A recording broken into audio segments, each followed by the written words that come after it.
Panginoon, samahan niyo po kami as we dive right into the Word, maging practical, beneficial lang yung mga salita na ang bawat isa po sa amin ay makinabang po dito. Lord, divide this simple message into thousands of different ways so that each and every one of us will benefit from it. We honor you, Lord Jesus. In Jesus' name we pray. Everybody say, Amen. Siyempre, hindi ko kinakalimutan ang ating global family who are joining us from different parts of the globe. Let me know in the comment section, where are you streaming from? And by the way, if you are here for the very first time, kayo po ay in-invite ng inyong kapamilya, kamag-anak, kaklase o ka-office mate, we welcome you. We really appreciate all of you for joining us today. I always say, you could be anywhere in the world today, pero pinili niyo pong makasama kami, malaking bagay po yun, and we treasure that moment. Ready na po ba kayo ulit to receive the word? Let's open up our Bibles in Matthew chapter 4. We are going to read 11 verses today from verse 1 all the way through 11. Matthew 4, 1 through 11. Then Jesus was led by the Spirit into the wilderness to be tempted by the devil. Verse 2. After fasting 40 days and 40 nights, tignan nyo nga katabi nyo, sabihin mo sa kanya, hindi mo kaya to. Okay. After fasting 40 days and 40 nights, Jesus was hungry. So Satan came and asked Jesus, if you are the Son of God, tell these stones to become bread. Jesus answered, it is written, man shall not live on bread alone, but on every word that comes from the mouth of God. Then the devil took him to a holy place and had him stand on the highest point of the temple. Once again, if you are the Son of God, he said, throw yourself down, for it is written, he will command these angels concerning you, and they will lift you up in their hands so that you will not strike your foot against a stone. So Jesus answered him, it is also written, do not put the Lord your God to the test. And again, for the third time, the devil took Jesus to a very high mountain and showed him all the kingdoms of the world and their splendor. All this I will give you if you will bow down and worship me. Then Jesus said, away from me, Satan, for it is written, worship the Lord your God and serve him only. Then the devil left him, and angels came and attended him. Week 1, we talk about the battle is the Lord's. Week 2, if you still remember, we talk about delayed in the clouds. So on week 3, we are going to talk about and unveil beneath the temptation. Beneath the temptation. Paulit-ulit po ko every week through this series na ipinapaalala po sa bawat isa sa atin that we live in two realms. The invisible and the visible realm. Ang series po nating Under Attack is more than just a collection of talks. I believe that this series Under Attack is a wake-up call for each and every one of us. Gusto pong ipaalala ng Panginoon sa bawat isa sa atin through this series kasi sa pamamagitan po ng mga mensaheng itinuturo at ituturo ng Panginoon, i-expose po ng Diyos ang mga strategiya ng kaaway. But at the same time, ini-equip po niya ang lahat ng mga believers na katulad mo at katulad ko para manatili po tayong nakatayo sa gitna ng mga atake sa ating buhay. You could be experiencing physical, emotional, mental attacks spiritually.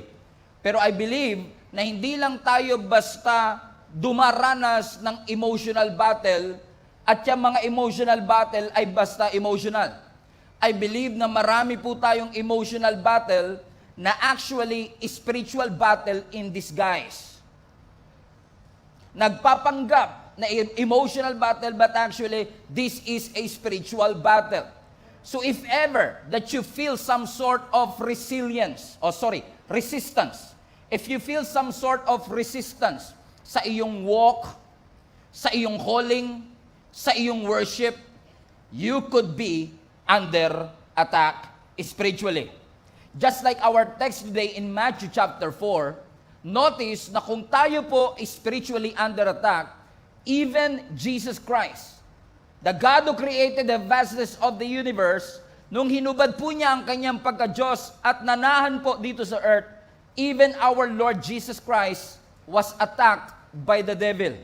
Now notice, bago pa ni Jesus i-perform ang pinakaunang milagro, bago pa ho ni Jesus i-preach ang pinakaunang sermon, bago niya patawagin ang pinakaunang disipulo, bago pa siya lumakad sa ibabaw ng tubig, bago pa niya binuhay ang mga patay, bago pa niya ikas ang lahat ng demons, Jesus was attacked.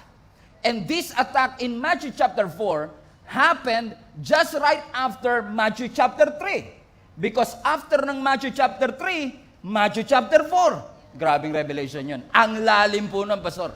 Amen? Kasi pagkatapos ng 3, 4. Na nangyari yung Matthew chapter 4, just right after when the Father affirmed Jesus Christ that He is the beloved Son of God. Ang background story nito, ang sabi ng Scripture, sa Matthew chapter 3, si Jesus Christ po mga kapatid, ay na-water baptized nitong si John the Baptist, at pag-ahon po ni Jesus sa tubig, nagsalita ang kalangitan sa Matthew chapter 3 verse 17, na ang sabi ng Ama, "This is my beloved Son, in whom I am well pleased." So ang sabi ng Scripture, pagkatapos siyang i-affirm ng Ama, pagkatapos siyang i-remind that He is the beloved Son of God, the Holy Spirit led Jesus Christ into the wilderness to be tempted. Jesus fasted 40 days and 40 nights. He was alone. He was hungry. Obviously, Jesus is physically weak. Physically weak, but spiritually sharp. Because He knows how to respond to the temptation of the enemy. Nakita ng ating Panginoong Hesus na hindi random ang temptation. Ang mga temptation at atake sa ating buhay, targeted. At ipinapakita ng Matthew chapter 4 sa atin mga kapatid, na yung mga spiritual attack sa ating buhay ay hindi indikasyon na tayo ay malayo sa Diyos. Ang mga spiritual attack sa ating buhay ay hindi indikasyon na ikaw ay mahina. Dahil ikaw ay may calling, dahil ikaw ay may pagtawag, para yung calling ay ma-fulfill, that calling should be challenged. Ita-challenge, iti-test, and when you pass the test, you will be able to walk in that calling that God has for you. At kung titignan po natin yung 11 verses ng Matthew chapter 4, nakatago po sa mga temptation na ibinigay ng kaaway kay Jesus Christ, yung mga area ng buhay natin na gustong atakihin ng kaaway. Are you ready for it? Okay, sabi mo sa katabi mo, fasten your seatbelt. Okay? Pastor, bakit pa natin kailangan itong pag-aralan? Nangyari na po kay Jesus. Alam nyo, kaya po natin ito pinag-aaralan because Satan is not creative. Hindi niya ho kaya mag-fabricate ng another strategy. At ang kanyang strategy, although he is not creative, Satan is repetitive. Dahil paulit-ulit siya, although strategic siya, predictable ang kanyang mga atake. Ang mga atake ni Satan rehearsed. So when we look at the scripture, kung mapapansin niyo po yung same temptation na ginamit ng Lord kay Adam and Eve, which is pagkain, is also the same temptation na ginamit ng Lord, ginamit ni Satan kay Jesus Christ, which is pagkain as well. At ngayon, yung temptation na ginagamit ng Panginoon, ng kaaway sa'yo, pagkain din. Sabi mo sa katabi mo, bagsak tayo sa pagkain talaga. Ay, dudong talaga. Bagsak talaga tayo sa pagkain. Amen? It's all about food. Tingnan ho natin. Matthew chapter 4, verse 3 to 4. Watch this. During that time, sabi ng Bible, the devil came and said to Jesus, "If you are the Son of God, turn these stones to become loaves of bread." But Jesus told him, "No, the scripture says, people do not live by bread alone, but by every word that comes from the mouth of God." Pansinin niyo mga kapatid, ang unang inaatake ng kaaway sa atin, identity. Satan is attacking your identity. Everybody say identity. Amen? Do you know your identity in the Lord? Kasi ang sabi po ng verse 3, balikan nun natin, during that time, nung dumating ang kaaway, humarap kay Jesus, ang unang dialogue ni Satan sa kanya, if you are, highlight this part, if you are the Son of God, turn these stones into bread. So, pansinin niyo ito, no? Sa Matthew chapter 3, in-affirm ng Father, you are, this is, si Jesus ang beloved Son of God. So, malinaw na malinaw ang identity ni Jesus. Siya ang pinakamamahal na anak ng Ama. Pansinin niyo, no? Pagkatapos ng affirmation, ko-questionin ng kaaway yung salitang narinig mo. Amen? Talaga bang ikaw ay anak ng Diyos? Na ang sabi ng kaaway kay Jesus, if you are really the Son of God, turn these stones into bread.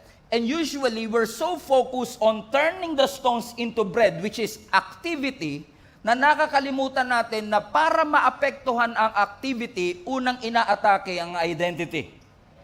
Because when your identity is confused, your future is sabotage.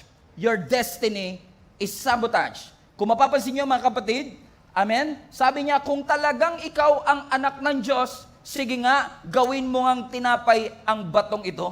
Why? Kasi si Satan, hindi siya takot sa ating mga activity. In fact, baka nga encourage ka pa ni Satan eh. Nagsisimba ka na every week. Sige, gawin mo pang twice a week. Sige lang, magsimba ka lang ng magsimba. Keep this in mind, kahit nagsisimba ka, huwag mo lang ipupurso si Lord. Kasi dun siya takot. Because once you pursue God, you'll be reminded of who you are. Amen? He is not threatened by your activity, but He is terrified by your identity. Because once na-realize mo at kilala mo kung sino ka, na ikaw ay hindi lang basta slave, ikaw ay anak ng Panginoon. And you know all the benefits that you have because you are the Son of God. He is attacking your identity, not your activity. Kasi kapag nakalimutan mo kung sino ka, you will settle for who you are not. Ooh, hallelujah. Amen? Wala akong kausap sa 3 p.m. Mukhang papahirapan ako ng service sa ito, pambihira. Amen, sabihin mo sa katabi mo, mukhang ikaw na naman ang topic ni Pastor today. Amen? Why? Kahit na ikaw ay winner, kahit ikaw ay conqueror, Satan will make you feel like you are defeated because when you feel defeated, you will act defeated. Una niyang aatakihin ang iyong feelings, ang iyong identity, yung confidence mo in who you are, na hindi mo ma-realize kung ano ang potential mo, kung ano ang kaya mong gawin, because the Lord is with you. Pansinin ninyo, sa Matthew chapter 3 verse 17, ang sabi ng Ama, highlight this part, this is my beloved Son. Pero pagdating ng Matthew chapter 4, sabi niya, if you are the Son of God, tinanggal na yung beloved. Amen? Because Satan doesn't want you to be reminded na mahal ka ng Panginoon before the activity. Notice, no, wala pang miracle na pine-perform si Jesus Christ, at least recorded for us in the scripture. Wala pa siyang miracle na nape-perform. Pero nung siya'y nabaptize, ang sabi ng Ama, you are my beloved Son. Don't think for a moment na ang love ng Diyos sa'yo is manipulated by your activity, by your performance, by what you do in church. No, His love for you is not changing. Kahit na, nagagas yung sinasabi ko mga kapatid, na minsan masyado tayo nakafocus sa activity to earn our identity, na nakakalimutan natin that identity goes first. You have to be reminded in who you are, kasi kapag alam mo kung sino ka, aakto ka na parang anak ng Diyos. Hindi lang parang, kundi anak ng Diyos. Palapakan natin ang ating Panginoon. So kay Jesus Christ, sabi niya, okay, if you are the Son of God, turn these stones into bread. Ngayon, di sasabihin ni Satan sa iyo yan. Kasi alam niya, pagka kinonvert mo yung bato sa tinapay, cheese bread na yun. Because the man shall not live by bread alone. So lagyan mo ng cheese.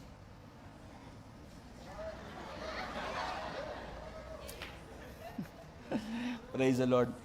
Nung unang panahon, sabi niya kay Jesus, if you are the Son of God, turn these stones into bread. Ngayon, ano sinasabi ni Satan? Kung talaga anak ka ng Diyos, ba't ka naghihirap? Kung talaga anak ka ng Diyos, bakit hindi ka pinagaling sa iyong sakit? He will make you question your identity. Anak ka ba talaga? Kung anak ka, bakit hindi mo makuha yung benefits ng healing? Bakit hindi mo makuha yung benefits ng provision? Kung talagang anak ka, dapat ito ang meron sa'yo. Oo nga no. And He will make you question your identity because kapag ang identity mo confused, ang destiny mo sabotage. And Satan doesn't want you to walk in that purpose that God has for you. Amen? So ano mauna? Identity or activity? Look at the verse again. Balikan natin ang verse 3. Sabi ng verse 3, amen? During that time, the devil came and said to him, if you are the Son of God, identity. Right? Identity. So ano nauna? Identity? And sabi ng scripture, then turn these stones into bread, which is activity. Highlight this part. So ano nauna? Identity or activity? Minsan masyado tayo nakafocus sa activity. Pero kapag hindi mo alam kung sino ka, you don't know who you are, you don't know your identity, kapag pinagdududahan mo kung sino ka, maaapektuhan yung pwede mong magawa. Satan will plant doubt not by what you do, but by who you are. Pansinin nyo, ito rin yung eksaktong strategy ng kaaway kay Adam and Eve sa Genesis chapter 3. Noong nag-fall ang ating unang magulang na si Adam and Eve. 'Di ba? Nung kinausap sila ng ahas na demonyo, sabi ng ahas sa kanila, talaga bang sinabi ng Panginoon na bawal ninyong kainin ang lahat ng bunga dito sa Garden of Eden? Pansinin niyo, kakasabi lang ni Lord, kino-question agad. Talaga bang, did God really say? Sabi ni Eve, hindi naman. Hindi naman pinagbabawal ang lahat. Meron lang mga restriction in our way of honoring the Lord. Pero anong pinapalabas ni Satan? Kung talagang kayo ay anak ng Diyos, kung talagang kayo ay mahal ng Diyos, bakit may nililihim? Di ba? Ang Diyos natin is a generous God. Do you believe that, church? Alam niyo, ang sabi ng maraming Bible scholars, sa Garden of Eden, merong at least 8,000 kinds of trees. Pero meron lang isang puno, isang bunga na bawal. Pero anong gagawin ni Satan? Pinagfo-focus ka niya sa bawal.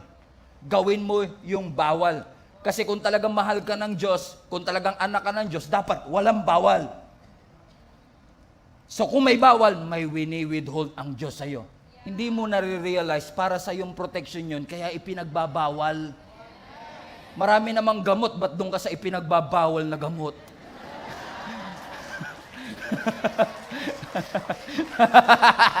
Sabi mo sa katabi mo, para sa iyo yun.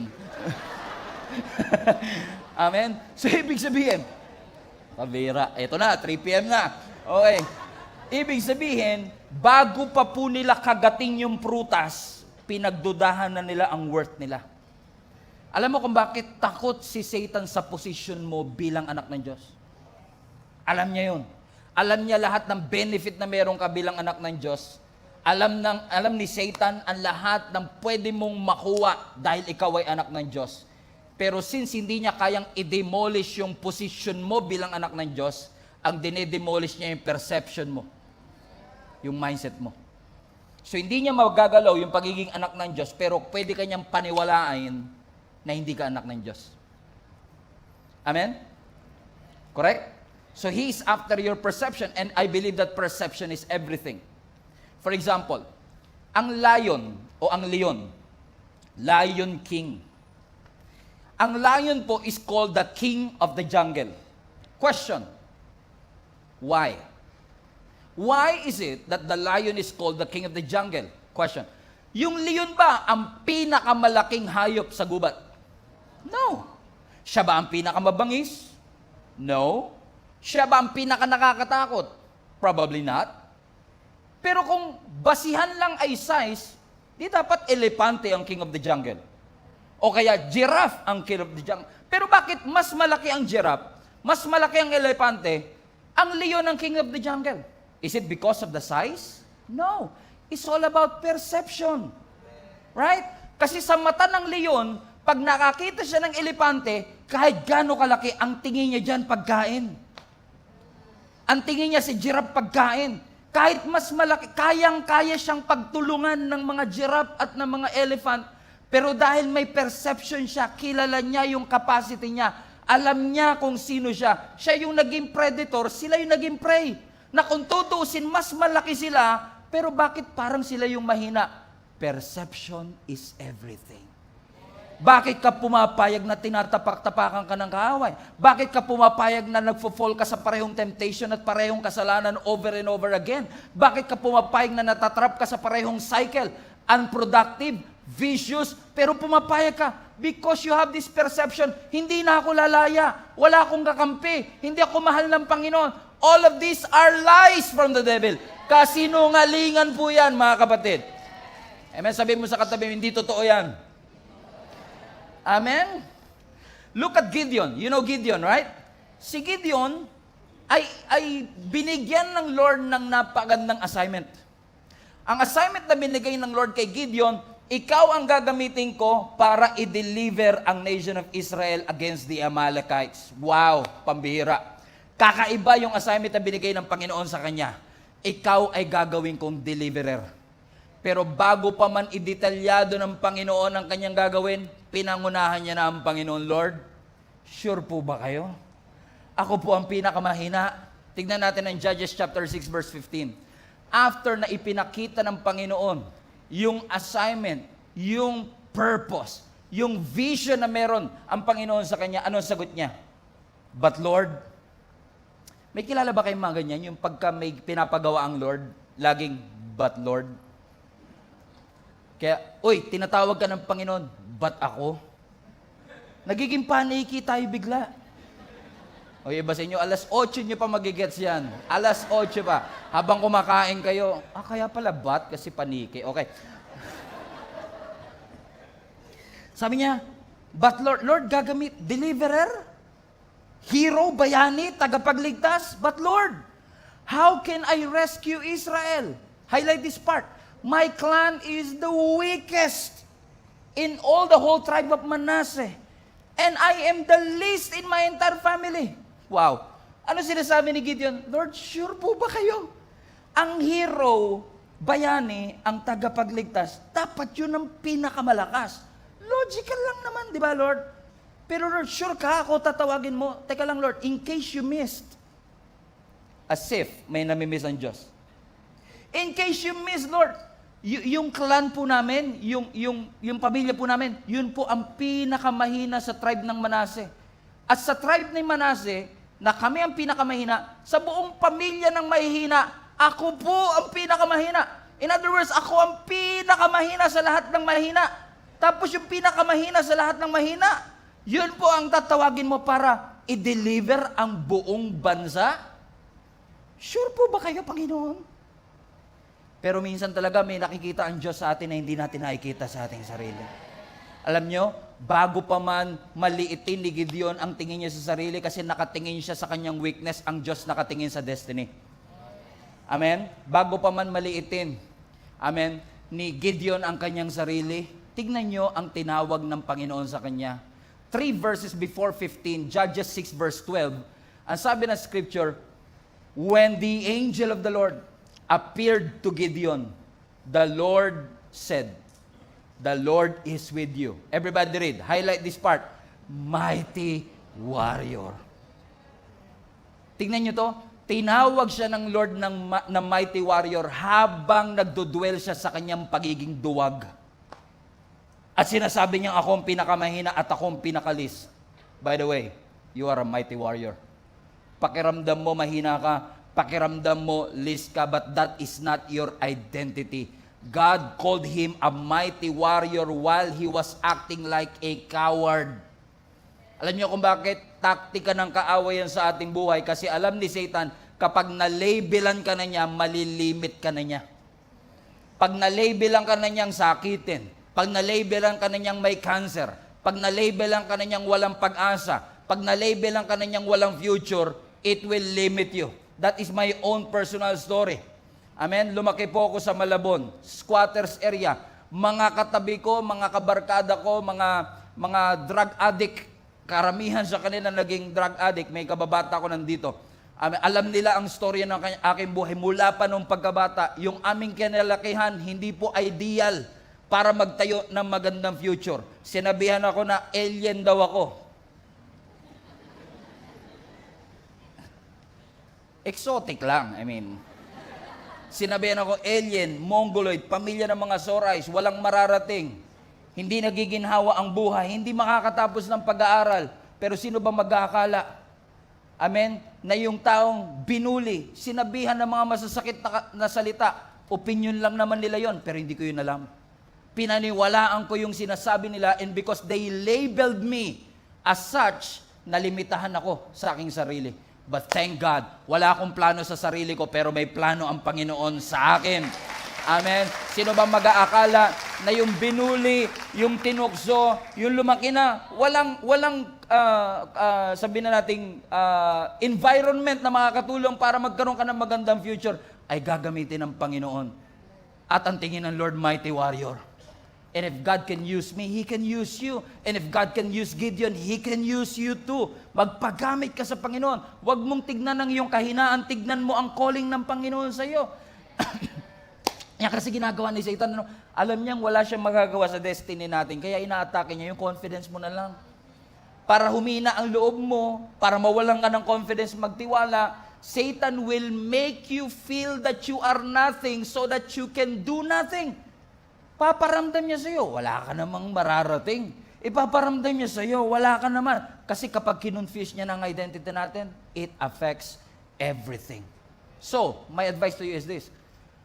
Kapag inaatake ka, i-rebuke mo ang kaaway, sure. I-rebuke mo si Satan, I rebuke you, sure. In Jesus' name, sure. Pero wag mong kakalimutang i-remind ang sarili mo kung sino ka. That you are chosen, forgiven, redeemed. You are God's workmanship. You are chosen and appointed. Pinili ka at hindi ka pinagpilian because God has a great plan for your life. When Satan attacks your identity, remind yourself of your identity in Jesus Christ. If you are the Son of God, turn these stones into bread. Well, I want to remind you, ang tao hindi lamang nabubuhay sa tinapay, kundi sa bawat salitang nagmumula sa bibig ng Panginoon. Amen? And here goes another temptation. In Matthew chapter 4, verse 8 to 9, again, the devil, second temptation, the devil took him up to an exceedingly high mountain and showed him, fasten your seatbelt, all the kingdoms of the world. Ipinakita kay Jesus Christ lahat ng kaharian sa mundo at lahat ng glory. At ang sabi ni Satan kay Jesus, all these things I will give you. How dare you? How dare you say na ibibigay mo yung bagay na Diyos ang lumikha? Come on now. How dare you? How would you say na, sige, lahat ng ito ay ibibigay ko. Teka lang, all of these are empty promises. Wala siyang karapatang ibigay yung hindi naman kanya. Amen? Kaya kapag ang mundo nangangako sa iyo, may joy dito. Empty promise yan. Bakit mangangako ang mundo ng joy? Hindi niya kayang ibigay ang joy. Si Lord lang ang kaya niya lang ibigay na joy. Dishwashing liquid. Isang patak, kaya ang sangkatutak. Hanggang doon lang ang kaya niyang ibigay. Pero hindi niya kayang ibigay ang peace, hindi niya kayang ibigay ang sound mind, hindi niya kayang ibigay ang kaligayahan, ang kapayapaan, ang freedom. And in case nangangako ang mundo, gawin mo to, lalaya ka. Gawin mo to, papayapa ka. Gawin mo to, sasaya ka. All of these are empty promise. Parang si Satan. Lahat ng nakikita mo, akin yan. Ibibigay ko sa iyo lahat yan. Balik mo anak. Ano ang condition? Verse 9, I guess. Okay, verse 9. If you will fall down. Kung luluhod ka. Because ang pangalawang inaatake ni Satan sa atin, hindi lang identity, kundi our loyalty. So sabi ni Satan, ibibigay ko lahat ng mga bagay na ito, pero show your allegiance to me. Bow down before me. Once again, how dare you? Bakit luluhod ang creator sa created?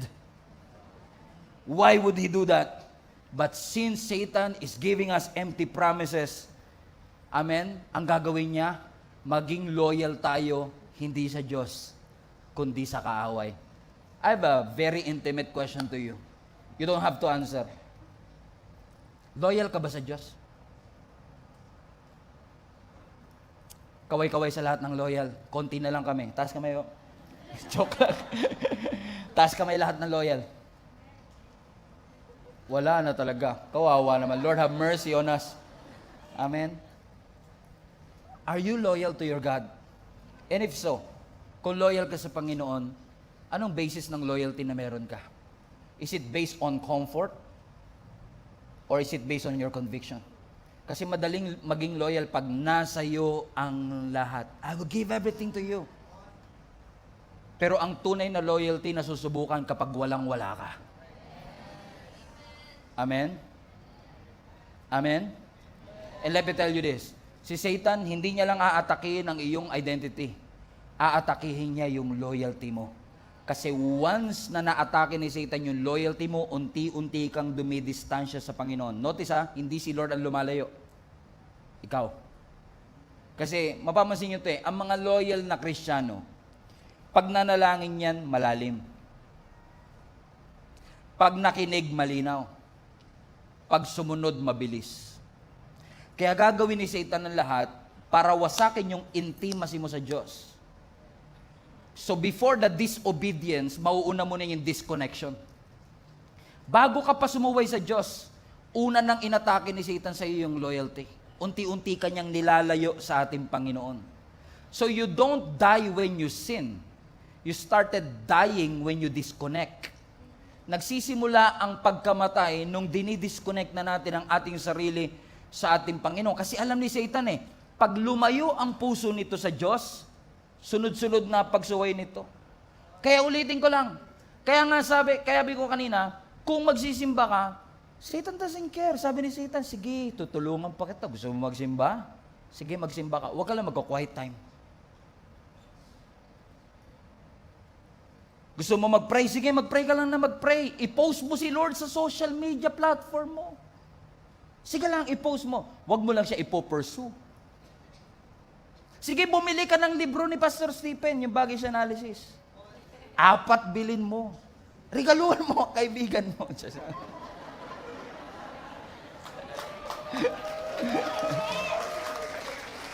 Sige, bilin mo yung baggage analysis. Sige, bumili ka ng 10 devotional book para araw-araw iba ang devotional book na gamit mo. Pero hindi porket marami kang devotional book doon sa iyong bookshelf, guaranteed na meron kang intimate relationship with God. Amen? Devotional books doesn't guarantee intimacy with God. And that's exactly the deception that Satan is doing sa ating mga buhay. Kaya sabi ni Satan sa kanya, o sige, ibibigay ko lahat ng yaman, pero show your allegiance to me. Show your loyalty to me. Tingnan niyo ang sagot ni Jesus Christ. Ang sabi ng verse 10.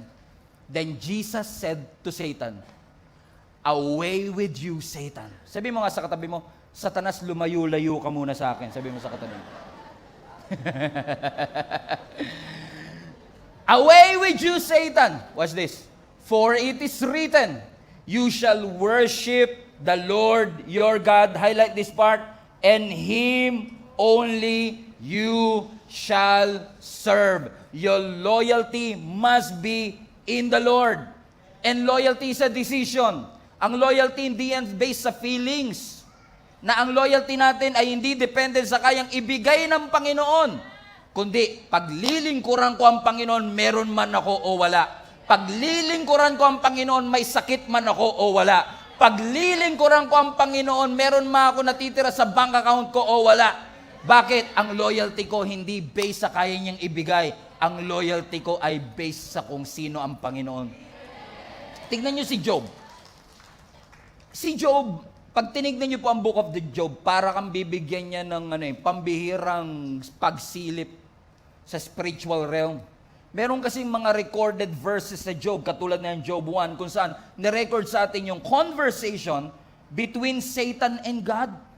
Nagkaroon sila ng conversation na apparently itong si Satan is roaming around trying to find somebody na kanyang madedevour. And then all of a sudden, out of nowhere, habang nagko-converse si Satan at si God, ang sabi ni Lord kay Satan, na-consider mo na ba yung anak kong si Job? Kaya nga sabi ko kay Lord, Lord, kung meron ka man pong ibibida kay Satan, wag na po ako. Gusto ko po, ano lang po ko, yung low-key lang po, low-key. Yung naglilingkod ako, gagawin ko lahat. Lord, maglilingkod ako. Pero pag nagkaroon ng bidahan dyan sa ibabaw, wag nyo na pong babanggitin ang pangalan ko kasi alam ko ang nangyari kay Job at ayoko mangyari sa akin yung nangyari sa kanya. Amen? Bakit? Tingnan nyo ang sabi ng Scripture. No, sa Job chapter 1, verse 9 to 11, sabi ng Scripture, Then the Lord said to Satan, Have you considered my servant Job? Tingnan nyo ang description kay Job. There is no one on earth like him. Sana all. He is blameless. He is upright, meaning matuwid siya. Sumusunod sa Panginoon. A man who fears God and he shuns evil. Tingnan nyo, no? Sabi ni Lord kay Satan, Uy, in case na mismo, may anak ako, si Job. Tingnan nyo, faithful yan. Wala yang moral mess. Higit sa lahat, may takot sa akin. Kumbaga si Job ang Christian Pro Max. Lahat ng feature na kailangan mo, kompleto. Christianity Pro Max.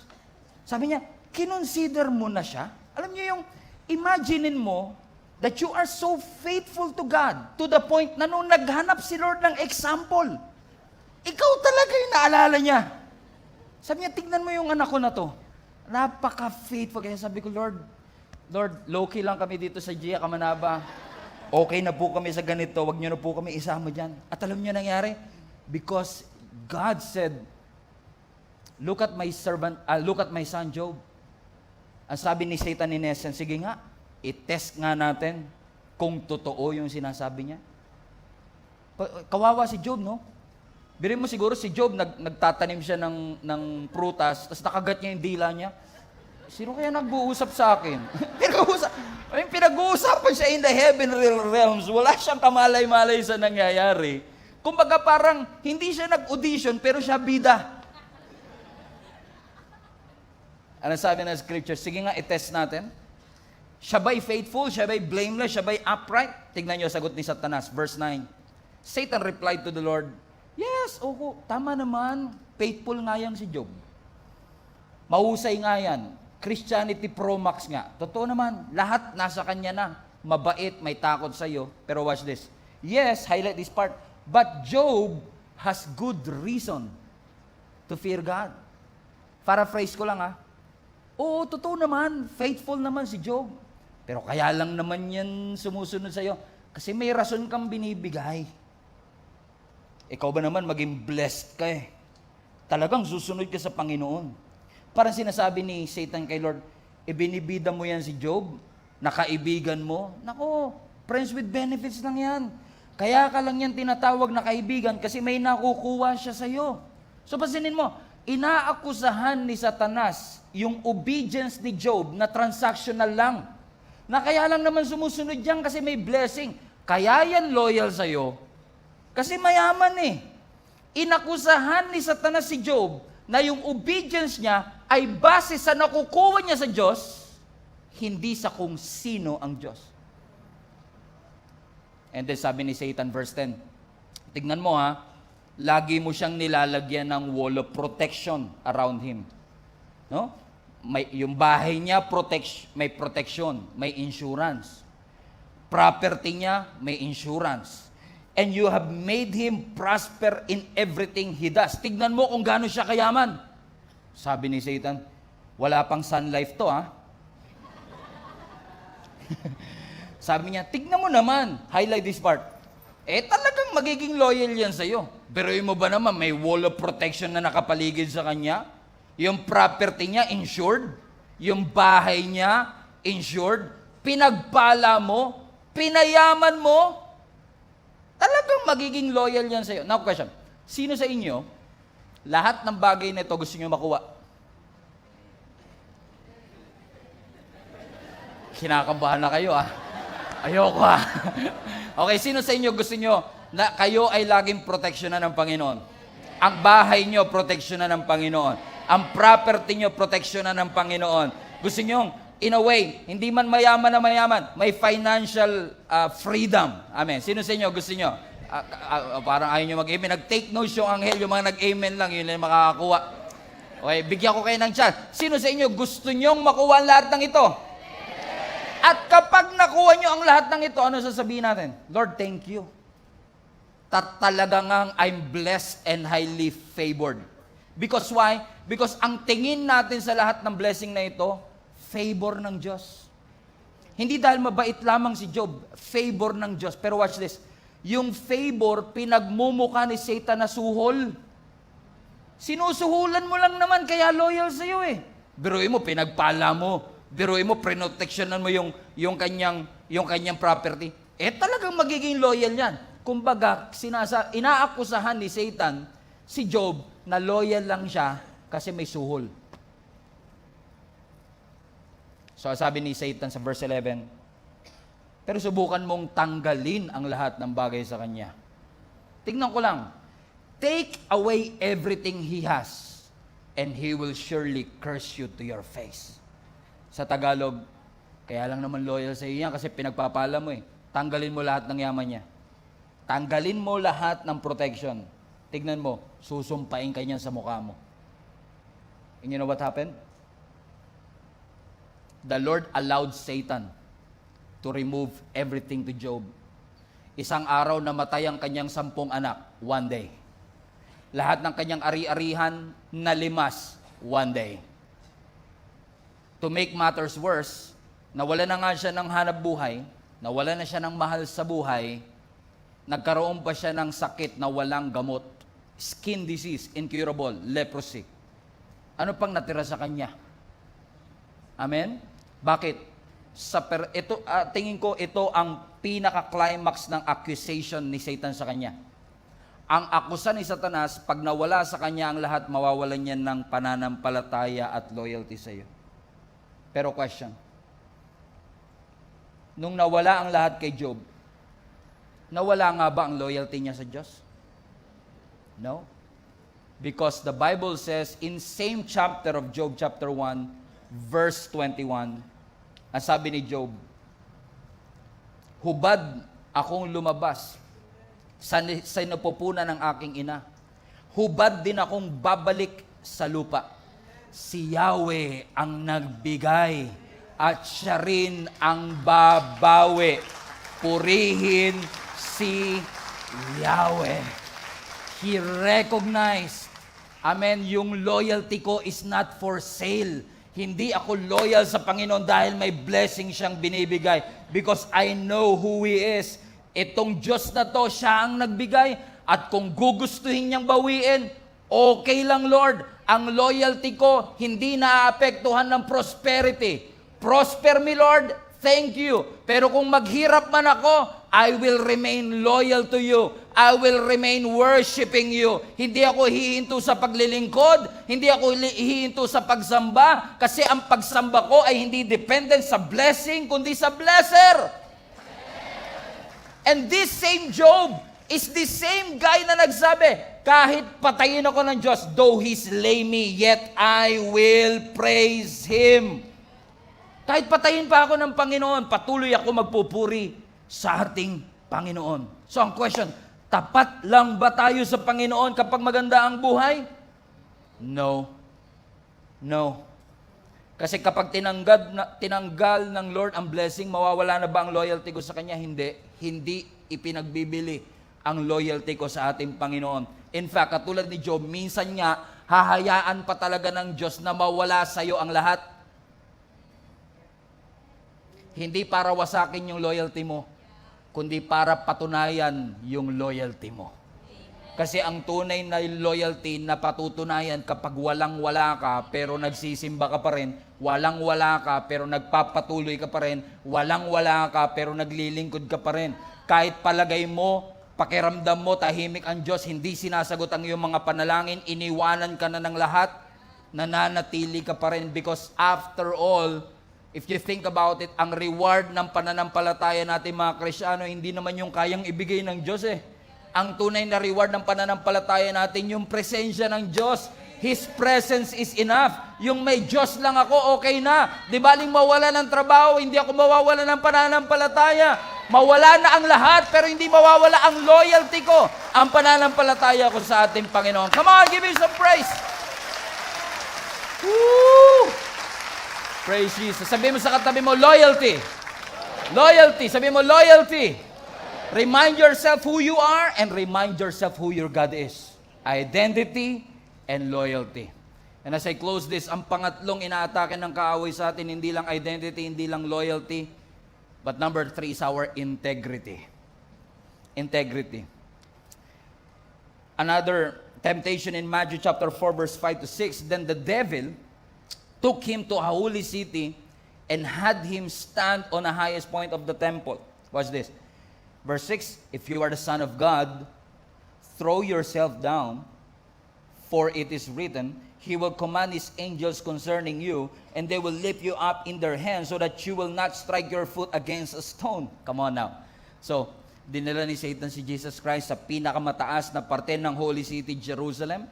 Hinayaan niyang tumayo si Jesus sa highest point ng temple. And then sabi ni Satan, kung talagang ikaw ang anak ng Diyos, tumalon ka nga, magpatihulog ka nga. Balik mo anak. For it is written. Tingnan nyo, Diablo na nagko-quote pa ng verse. So hindi porket nagko-quote ng verse, anghel. Amen? Kahit baka mas alam pa nga ni Satan yung Bible kaysa sa atin kasi hindi natin binabasa. Taga-ibang church to kasi mga taga-Kamanaba, Bible readers. Kinabahan ako bigla. Amen? Tingnan nyo. Ang sabi niya, okay, magpatihulog ka nga. Diba ang sabi ng Bible? He will give His angels charge over you. Sa madaling salita, sasaluhin ka ng anghel.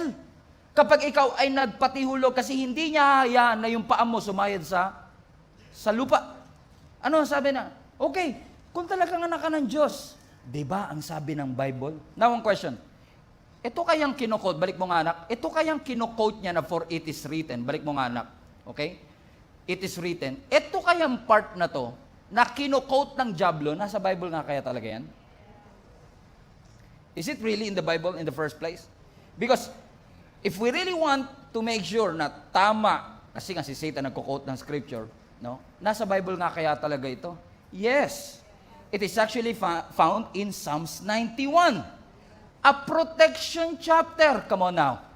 Alam ni Satan yung protection chapter?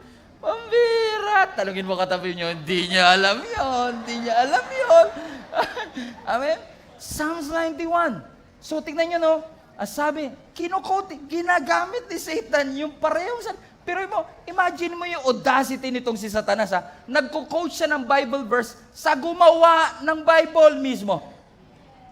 Sa mismong salita. Sabi niya, kung talagang anak ka ng Diyos, try mo nga. Diba sabi ng Bible, sasaluhin ka ng mga anghel? Tingnan niya natin, balik mo nga anak yung verse. So kung may photographic memory kayo, screenshot nyo na. Titignan natin, itong verse na to, dun sa actual verse, kung saan siya kinote, kung parehong-pareho nga ba. Okay? Are you ready? O titignan, bigyan ko kayo 5 seconds.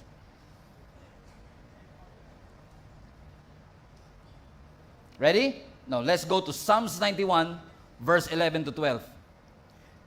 For He will command His angels concerning you, to guard you in all your ways. Hold on. Balik nga natin, Matthew chapter 4. He will command His angels concerning you. Tama? Tama pa, ha? Then, balik mo ngayon Psalms 91. He will command His angels concerning you, no. Highlight this part, to guard you in all your ways. Kinote ni Satan yung scripture, pero may tinanggal siya. He twisted it. He placed the verse out of context. Na sinasabi ni Satan, sige tumalong ka, di ba sabi naman ng Bible, sasaluhin ka. Sinabi naman ng Bible, sasaluhin talaga, pero may kondisyon, to guard you in all your ways. Meaning, hindi ka sasaluhin ng angels sa stupidity mo. Hindi ka sasali ng angel dahil nag-stunt ka lang. Oh, talagang buhay ba ang Panginoon? Sige nga, tatalon nga ako sa building. Kasi sabi ng Bible, di ba? He will give His angels charge over me. Angels, come, catch me! Pak! Bakit ganon? Hindi, because conditional siya. It is actually, mga kapatid, God-directed paths. Hindi ito basta meron kang daredevil action. May mga stunt ka, automatic you can quote this verse. Pangako yan, hindi dare. Hindi ka dinidare na, sige, subukan nyo. And yung ginagawa ni Satan, yung pangako, ginagawa niyang dare. At sinasabi niya, kung talagang ikaw ang anak ng Diyos, tumalon ka nga. And unfortunately, yan ang deception ng kaaway sa atin, ano? Gina-justify natin yung reckless life para magtunog religious. Because you can use the Bible verse to justify your pride, to justify your lifestyle of sin. Come on now. Hindi kayo tatagayban church kasi perfect nga po kayo. Ay, may sabi mo sa katabi mo, hindi ikaw ang topic natin today. Amen? Ginagamit natin siya to justify our pride, to justify our recklessness. But it doesn't work that way. Halimbawa, may credit card ka. Shout out sa lahat ng mga credit card dyan. Oh, amen. Oh, okay. Nakaganong kagad. Credit card daw. Oh, swinipe mo kasi nagandaan ka sa damit. Swinipe mo kasi nasarapan ka sa pagkain. Swinipe mo kasi may darating na sikat na singer dito para sa mga concert ticket. Swinipe mo doon sa PS5. Tapos sabi mo, may pambayad ka ba dyan? Ang sabi ng Bible, we walk by faith. And not by sight. Because I have faith, I don't need a budget. Because tomorrow, God will send a breakthrough. Hindi faith yan. Financial suicide yan, my friend. Quoting the verse to justify your recklessness, it doesn't work that way. Tama ba, mga kapatid? Tapos sasabihin natin, ang sabi ng Bible, I am the head and not the tail. Yes, sabi ng Lord, you are the head. Pero hindi sinabi ng Lord, lose your head. Faith doesn't cancel wisdom. Hindi porket may pananampalataya, kailangan na natin maging mangmang. Magkasama ang pananampalataya at wisdom. And Jesus knows that. Kapag ako hindi nasalo dito, di nasira ang integrity ng salita ng Panginoon. Hindi naman yun ang sinasabi ng Bible eh. He is questioning the integrity of the Word of God. And kapag nangyari yun, even your own integrity will be affected as well. Amen po ba, mga kapatid? A leader, for example, leader ka, ayaw mo ng accountability, ayaw mo ng feedback, ayaw mong kinokorek ka, tapos pag nilapitan ka at kinorek ka, sasabihin mo, okay, hindi nyo ba sabi ng Bible, don't touch the Lord's anointed. Hindi ka po namin hinahawakan. Tinutulungan ka po namin. But we are using the Word of God to justify our reckless lives. No. Ano ang sagot ni Lord? Nag-quote si Satan, nasusulat. Pambihira si Satan, nagsasabi, nasusulat. Tignan nyo si Lord, sumagot din siya, verse 7. Sumagot din si Lord, nasusulat din. It is also written, do not put the Lord your God to the test. Why? Because Satan wants Jesus to compromise. And Satan wants you to compromise. Hindi niya na kailangang sirain ang ministry mo overnight. Ang kailangan niya lang mag-compromise ka 1 inch at a time. And once you compromise and you say, maliit na bagay lang naman, wala namang nakakakita, wala namang nakakapansin, inch by inch, nilalamon ang ating integrity. Kaya kung hindi ka mapabagsak ni Satan, gagawin ka na lang niyang peke. That your integrity is destroyed. Amen? Why? Is there something sinful nung sinabi ni Satan na turn these stones into bread? Hindi naman kasalanan yun kung gawin kong tinapay ang bread. Pero what Satan wants is what? Compromise. Pabilisin mo ang proseso. Hindi sasabihin ni Satan sa iyo, hindi mo na kailangang mag-suffer. Pwede naman gumanda ang buhay mo. Hindi mo na kailangan sundin ang kalooban ng Panginoon. There is an easy way out. And it looks strategic. It sounds efficient. Amen? But it is twisting the integrity of the Word of God and will eventually affect your integrity as well. Alam niyo po, naniniwala ako, ang integrity is an unseen strength. Lakas siya na hindi nakikita ng tao. Yan ang ating spiritual immune system. Hindi takot si Satanas sa napakaraming titulo na mayroon tayo pagkatapos ng pangalan natin. Bishop, Reverend, Pastor, hindi takot si Satan sa ganyan. Takot si Satan sa mga taong may integrity sa kanilang buhay Kristiyano. Bakit? Ano ang sabi ng Kawikaan, chapter 10, verse 9? Ang namumuhay ng tapat ay pinagaharian ng kapayapaan. Ngunit ang likong landas ay malalantad balang araw. Sabi mo nga sa katabi mo, mamuhay ng tapat para magkaroon ng kapayapaan. Pag sinabi nating live a life of integrity, hindi ibig sabihin yan, hindi ka na nagkakasala. Hindi ibig sabihin, hindi ka na nagkakamali. You can live a life of integrity na nagkakamali pa rin. Living a life of integrity doesn't mean that you will be sinless. Pero kailangan sincere, honest, totoo. Hindi namumuhay ng double lives, kundi pinangahawakan yung integrity na meron tayo. Mapapagastos ka lang talaga kapag namuhay ka ng may integrity. It will cost you your friends, your followers, opportunities, mawawalan ka ng koneksyon. Pwedeng yung promotion hindi mapunta sa'yo. Malimit ang exposure mo. It will cost you something now, but you will benefit from it in the future. Nawalan ka ng connection, pero hindi nawala yung kapayapaan. Nawalan ka ng connection, nawalan ka ng opportunity, pero hindi nawala yung calling. Na-preserve mo ang iyong testimony. Amen ba mga kapatid? So I want to encourage you today. All of us might be under attack spiritually. And I've heard a lot of testimonies na talagang sinasabi na, Pastor, since we started this series, I feel like we've been under attack. Our family is under attack. The relationships in our lives are under attack. Our finances, our peace of mind is under attack. Because Satan, yes, aminin ko na, strategic din siya. Pero kung titignan mo ang ating Panginoon, strategic din ang kanyang response. And when we read the scripture in Matthew chapter 4, verse 1 to 11, this is more than just an example for us to look at. It's a strategy.